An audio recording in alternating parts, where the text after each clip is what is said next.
Light and sound show হয়, ঠিক আছে। ওখানে বোর্ডেও লেখা আছে বিনা অনুমতিতে প্রবেশ নিষেধ। আর আমি এখানকার কর্তৃপক্ষ যারা আছেন তাদের কাছ থেকে জিজ্ঞাসা করে নিচ্ছি ভিডিও করা যাবে কিনা, তো ওনারা পারমিশন দিয়েছে বলে আমি ভিডিওটা করছি।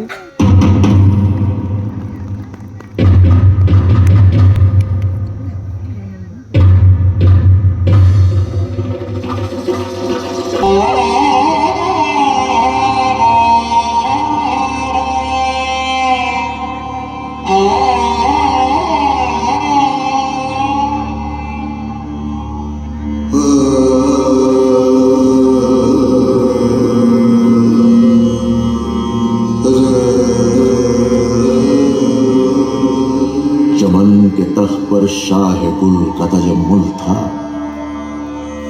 हजारों बुलबुलों की फौज थी, शोर था गुल था। खिज़ां के दिन जो जा देखा न था जज खार गुलशन में, दिखाता बागबान वो रो, यहाँ गुंजा यहाँ गुल था। এই বাগিচার সিংহাসনে ফুলের রাজা ছিল আসে, বুলবুলি তার কলরবে ভরিয়ে দিত সমস্ত দিন। আজকে শুধু পাতা ঝরা, বাগানে নেই একটি কাঁটা। চোখের জলে মালি বলে হারিয়ে যাওয়া ফুলের কথা। আজ বহু শতাব্দীর ঘুম ভেঙে জেগে উঠছে ইতিহাস। আকাশে হাজার ফেরেশতার আলোর মতো ঘুম ভাঙছে কথা।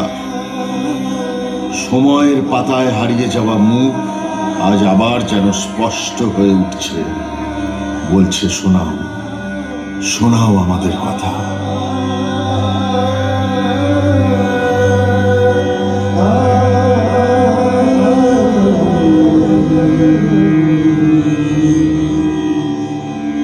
আমি মুর্শিদাবাদের রূপ। আমার মাটিতে ঘটে যাওয়া বহু ঘটনার চশমদীদ গাওয়া। আজ আপনাদের শোনাবো বাংলার ইতিহাসের এক রক্তঝরা সময়ের দাস্তান, যার আঘাত পড়েছিল সমস্ত দেশের উপর। শোনাবো সুবে বাংলার স্বর্ণযুগের কথা। তার শেষ স্বাধীন নবাব সিরাজউদ্দৌলার দীর্ঘশ্বাস আজও সন্ধ্যার অন্ধকারে ভেসে বেড়ায় এই মতিঝিলের বাতাসে। আজ পেশ করছি তার কাহিনী।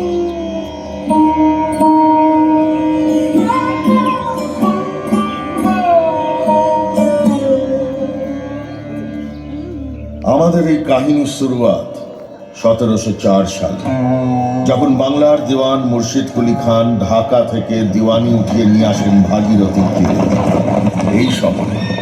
তখন আমার নাম ছিল মুকসুদাবাদ। মুঘল সম্রাট আওরঙ্গজেব, যিনি তাকে বাংলার দেওয়ানের পদে বসিয়েছিলেন কুর্তুলব খান উপাধি দিয়ে, কাজে সন্তুষ্ট হয়ে তিনিই তাকে নতুন উপাধি দেন মুর্শিদ কুলি খান, যার নামে আজ আমার নাম মুর্শিদাবাদ। তার আমলে শুরু হয় বাংলা, বিহার, উড়িষ্যার নবাবী হুকুমত। সুখে, শান্তিতে আর সমৃদ্ধিতে মুর্শিদাবাদ হয়ে ওঠে ভারতবর্ষের অগ্রগণ্য নগরী। কিন্তু সবার অলক্ষ্যে মহাসাগর পার হয়ে ঘনিয়ে আসছিল কালো মেঘ। 1690 সালে যোগজানব মুঘল সম্রাটের কাছ থেকে ব্রিটিশ ইস্ট ইন্ডিয়া কোম্পানির হয়ে বার্ষিক 3000 টাকা নজরানা হুগলির তীরে 3টি গ্রাম কিনে নেয়, গোবিন্দপুর, সুতানটি আর কলিকাতা। আর 1715 সালে কেনা হয় হুগলি নদীর 2 তীরে 38খানা গ্রামের সত্ত্ব।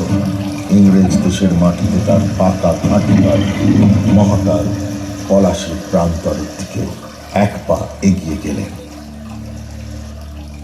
1725 সালে মুর্শিদ কুলি খানের দেহান্তের পর মসনদে বসেন তার জামাই সুজা খান, এবং 1739 সালে সুজা খানের পুত্র সরফরাজ খান। কিন্তু আমরা বলবো 1740 সালের কথা, যখন নবাবকে যুদ্ধে পরাজিত করে বাংলা, বিহার, উড়িষ্যার মসনদ দখল করেন আলীবর্দী খান।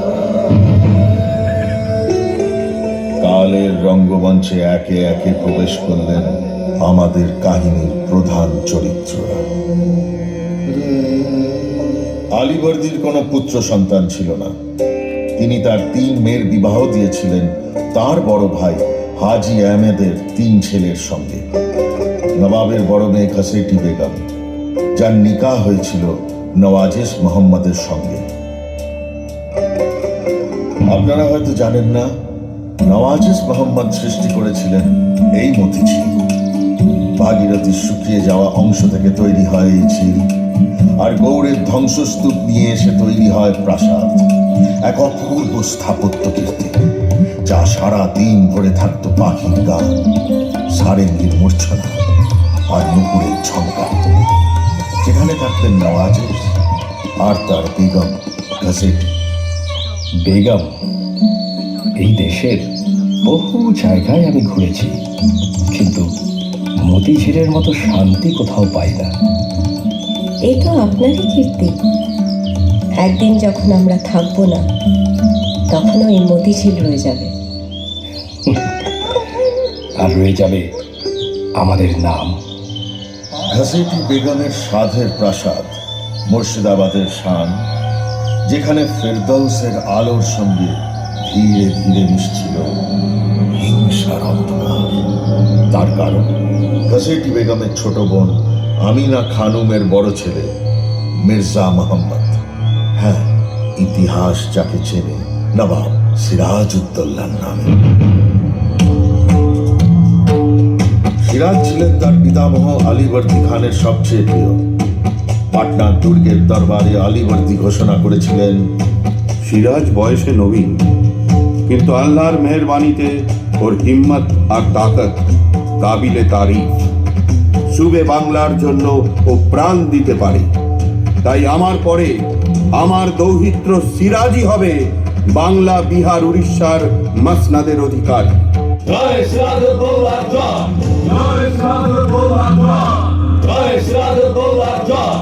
তখন সিরাজের বয়স 17 বছর। 1756 সালে ইন্তেকাল হয় সর্বজনপ্রিয় প্রজাবৎসল নবাব আলীবর্দী খানের।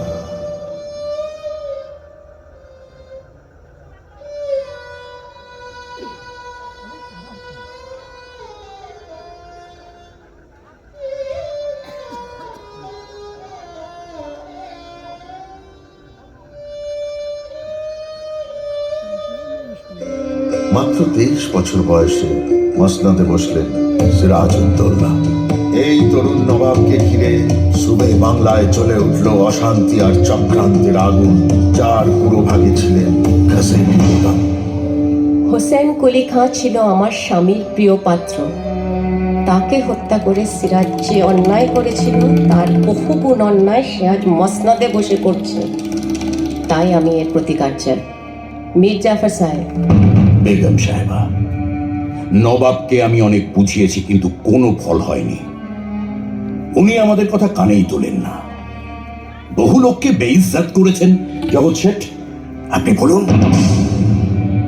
আগে হ্যাঁ বেগম সাহেবা, নবাব আমাকে হুকুম করেছিলেন ইউরোপীয় ব্যবসায়ীদের কাছ থেকে 3 কোটি টাকা আদায় করতে। আমি যখন বলি এই কাজ অসম্ভব, উনি সবার সামনে আমাকে জয় মেরেছেন। ছি, এই ঘমন্ড, এই গুস্তাখি খোদাও মাফ করবেন না। আপনি কি বলেন ক্লাইভ সাহেব? That Subedar has grown in arrogance after being crowned. He is a perfect nuisance. He's also accusing us of unfair trade practices. Mr. Watts here can bear testimony to that. He has recently suffered at his hands. Quite right. The Nawab has ordered us to destroy the fortified walls at Calcutta and not make any further constructions without his permission. He wants to dictate us and the way the East India Company trades. Kintu, uhake amra mani kona. We ask for your help in this matter, respected Begum Sahiba. আজ আপনাদের এই তকলিফ দেওয়ার এটাই কারণ। সিরাজকে না সরালে বাংলার আর আমাদের অনেক দুর্গতি আছে। Begum Sahiba, don't you worry. We shall get that Subedar. Ohake amra shesh koribo. যত সহজ ভাবছেন কাজটা তত সোজা নয় সাহেব। সিরাজ বয়সে ছোট হলে কি হবে, খুব বুদ্ধিমান। আমাদের হুঁশিয়ার হয়ে কাজ করতে হবে। গোস্তাকে মাফ করবেন বেগম সাহেবা, কিন্তু সিরাজকে সরালে বাংলার মাসনাদ যে খালি হয়ে যাবে, সেখানে আপনি তাকে দেখছেন। Why, Mir Jafar Saab? You seem to be a great candidate. Would you like to be Nawab of Bengal? আমি না না সাহেব, তা হয় না। আমি চাই মাসনাদে অন্য কেউ বসুক, কিন্তু তা বলে হুজুর রাজি হয়ে যান, এই মৌকা আর মিলবে না। কত কোটি টাকা আছে তোষাখানায় জানেন? হিরে জওয়াহরাত, হুকুমত, সবার মালিক হবেন আপনি। ঠিক, দৌলত আমারও কিছু কম নেই। সিরাজকে সরানোর জন্য আমি তাও দিতে প্রস্তুত। Well, I think you can convince Yar Latif and Umi Chand to join you. After Siraj is deposed, we shall only take a small compensation for the East India Company. The rest, sir, will belong to you, to do as you please. কিন্তু আপনারা একটা কথা ভুলে যাচ্ছেন, নবাবের মোকাবিলা করা অত সহজ নয়। যদি একবার উনি খবর পান, দারোগার দাম থাকবে না। ক্লাইভ সাহেব, উনি ইংরেজদের দু চোখে দেখতে পারেন না, হুঁশিয়ার থাকবেন। আর আমাদের দল আরো ভারী করতে হবে, এখানে অনেকেই আর নামাক খায়। Well, very soon. Uhadir Amra Namak Haram Banahetipo.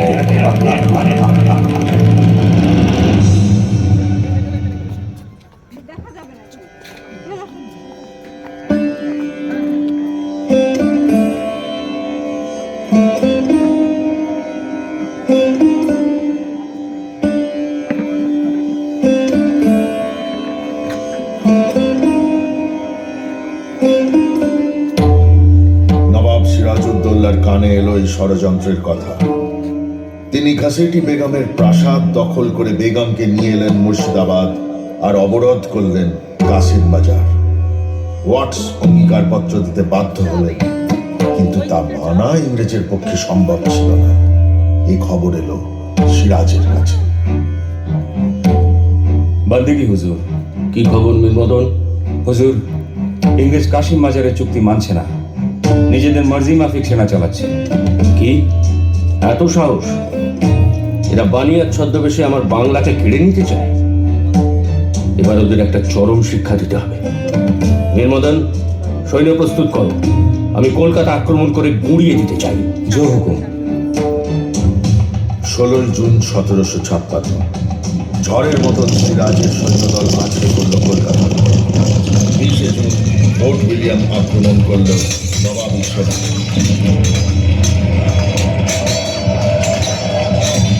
124 জন নরনারী নিয়ে আত্মসমর্পণ করলেন কেল্লার প্রধান হলওয়েল সাহেব। ইংরেজের কেল্লা গুঁড়ো করে সিরাজ তার নাম রাখলেন আলীনগর। রক্ষণাবেক্ষণের দায়িত্ব মানিক চাঁদের উপর দিয়ে সিরাজ ফিরে গেলেন মুর্শিদাবাদ। তীব্র আঘাত লাগল Lord ক্লাইভের অহংবোধে। Admiral Watson, this is intolerable. We must teach the Nawab a lesson he'll never forget. All right, sir. But we must proceed with caution. I've heard that he has even killed Shaukat Jung of Punia in battle. I suggest that we send a message to Mir Jafar, Chakat Seth, Umi Chand, and others, asking for a secret meeting. Yes, this time we'll sign a proper agreement with them, stating their rewards after the removal of that bloody Subedar.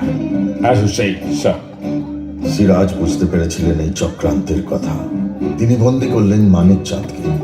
ভয় পেয়ে রাজবল্লভ, মির্জাফর এবং ইয়ার লতিফ মিলিত হলেন জগৎ শেঠের বাড়িতে। এলেন Clive এবং Watson. স্বাক্ষরিত হলো এক গোপন চুক্তি, যাতে বিপুল পরিমাণ অর্থের বিনিময়ে ইংরেজ প্রতিশ্রুতি দিল সিরাজকে সরানোর জন্য সব রকম সাহায্যের। এই গোপন সন্ধির আভাস পেয়ে নবাব মির্জাফরকে বন্দী করার ব্যবস্থা নিলেন। কিন্তু যখন উনি বুঝলেন যে ইংরেজের সঙ্গে এই চক্রান্তে আরো অনেকেই সামিল, সেই পরিকল্পনা তাকে ছাড়তে হল। মির্জাফর, আপনি কি তাক্তের প্রতি আপনার আনুগত্য স্বীকার করতে প্রস্তুত? হুজুর, আমি আপনার গোলাম। তাহলে এই পবিত্র কোরআন ছুঁয়ে শপথ করুন, সুবে বাংলার প্রতি বিশ্বাসঘাতকতা করবেন না। আমি শপথ করলাম শেষ রক্তবিন্দু দিয়ে বাংলাকে বিদেশি শত্রুর হাত থেকে রক্ষা করব। সাবাস! আসুন এবারে ইংরেজদের সমুচিত শিক্ষা দিন। সেনা নিয়ে কুচ করুন পলাশীর দিকে।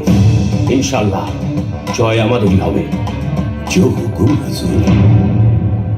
1757 জুন মাস সুবে বাংলার নবাব শেষবারের মতো এই মতিঝিলের প্রাসাদ থেকে যাত্রা করলেন পলাশী। 21 জুন পলাশীর লক্ষ্যবাগ আমবাগানে নবাবী ফৌজ ঘাঁটি দাঁড়ল। 22 তারিখ নদী পেরিয়ে দেখা দিল ইংরেজ সেনা। লর্ড ক্লাইভ এই সময়টির জন্যই অপেক্ষা করছিলেন। Major Coote, what's the size of our troops? About 950 European infantry, 50 European artillery, about 50 English sailors, and a little over 2,000 native troops, sir. Good. And any news of the Nawab's army? Yes, sir. About 35,000 infantry, 15,000 cavalry, 53 field camels, and 50 Frenchmen under Safra. Quite a sizable number, if I may say so. Quite right. But numbers are important in battle only when they come into play. And when you consider that the commanders of Siraj's army are the likes of Mir Jafar, Ya Latif, and Dullah Ram, you know what I mean. Correct, sir. But Mir Madan is still loyal to the Nawab. What's one man against an army? 23 June 1757 শুরু হলো পলাশীর যুদ্ধ।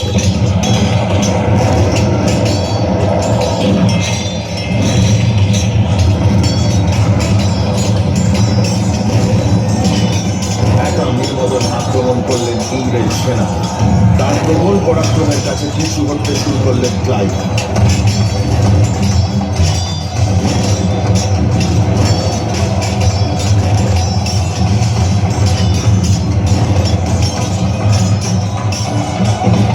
সময় নামল অঝড় বৃষ্টি।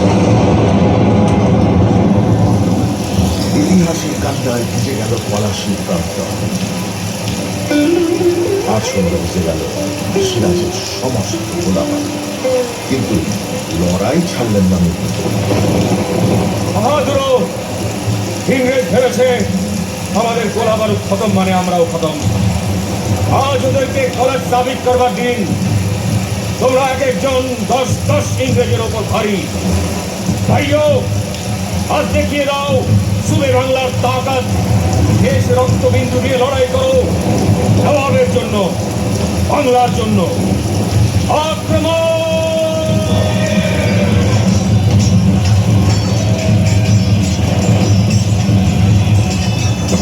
পিছু হতে থাকা ইংরেজ সেনার অতর্কিত গুলিতে শহীদ হলেন মীরমদন। সিরাজের কাছে সেই খবর নিয়ে এলো মির্জাফর। বীর মদন আমাদের ছেড়ে বেহেশতে গেছে। মির্জাফর, আমি বুঝতে পারছি না আমাদের কি করা উচিত। আমার মনে হয় সৈন্যরা ক্লান্ত। আপনি যদি যুদ্ধবিরতি ঘোষণা করান তাহলে আমরা কাল সকালে তাজা হয়ে ওই ইংরেজগুলোর উপর ঝাঁপিয়ে পড়তে পারি। তবে তাই হোক, আমার বাংলাকে যে কোনো মূল্যে স্বাধীন রাখতেই হবে। কিন্তু বিশ্বাসঘাতক মির্জাফরের এই পরামর্শের পিছনে আসল মতলব ধরতে পারেননি সিরাজ। তার রণক্লান্ত সেনা যখন একটু বিশ্রামের জন্য অস্ত্র ত্যাগ করেছে, ঠিক সেই সময় ঝড়ের মতো আক্রমণ করল ইংরেজ। হতচকিত সিরাজ 2000 অনুচর নিয়ে মুর্শিদাবাদের উদ্দেশ্যে রওনা হলেন। পলাশীর প্রান্তর লাল করে অস্ত গেল বাংলার সূর্য। উড়ল ইংরেজ। এরপরের ইতিহাস বড় করুণ। বেগম লুৎফুন্নেসা আর কন্যাকে নিয়ে পাটনার উদ্দেশ্যে যাত্রা করার পথে ধরা পড়লেন সিরাজ। কোণঠাসা বাঘকে খাঁচায় ভরে নিয়ে আসা হলো মুর্শিদাবাদে। মির্জাফর হুকুম দিল সিরাজকে বন্দি রাখা, কিন্তু তার ছেলে মিরনের মতলব ছিল অন্য। সে তলব করল মোহাম্মদী বেগকে। মোহাম্মদী বেগ, আব্বা হুজুর বলেছেন সিরাজকে কয়েদ করতে, কিন্তু আমার মনে হয় তাতে খতরা বাড়বে। আমাকে কেন তলব করেছেন হুজুর? তুমি নবাবকে জানতে তো? আগে হ্যাঁ হুজুর, উনি আমাকে খুব বিশ্বাস করতেন। সেই জন্যই তোমাকে দরকার। তুমি যাবে তার কয়েদখানায়, কোনো সন্দেহ হবে না। আর তারপর মৌকা বুঝে কি বলছেন হুজুর? যা বলছি তাই করো। ওকে না সরালে আমরা কেউ বাঁচবো না, তুমিও না। এই নাও মোহর, যাও হত্যা করো সিরাজকে। এরপর ঘাতকের তলোয়ারের আঘাতে শেষ হয়ে গেল সুবে বাংলার শেষ স্বাধীন নবাবের দাস্তা। সেই রক্তে ভেজা মসনদে ইংরেজরা বসালো মীর জাফরকে। কোটি কোটি টাকার বিনিময়ে বিকিয়ে গেল দেশের স্বাধীনতা। 200 বছরের জন্য ভারতবর্ষ চলে গেল পরাধীনতার অন্ধকারে। কালের রঙ্গমঞ্চ থেকে এরা সবাই একে একে বিদায় নিয়েছে। তাদের কৃতকর্মের সাজা সবাইকে ভুগতে হয়েছে। আজ এক বুক স্মৃতি নিয়ে বসে আছি আমি মুর্শিদাবাদ, এই কাহিনী আপনাদের শোনানোর জন্য। আর এই আশায় আমার মাটি আবার আবাদ হবে। এই মতিঝিল যেমন আবার পাখির গানে ফুলের গন্ধে হেসে উঠেছে, মুর্শিদাবাদ আবার জাগবে নতুন করে এই নতুন স্বাধীন বাংলায়, যেখানে আমরা সবাই নবাব। নমস্কার, শুভরাত্রি, শব্বা খের।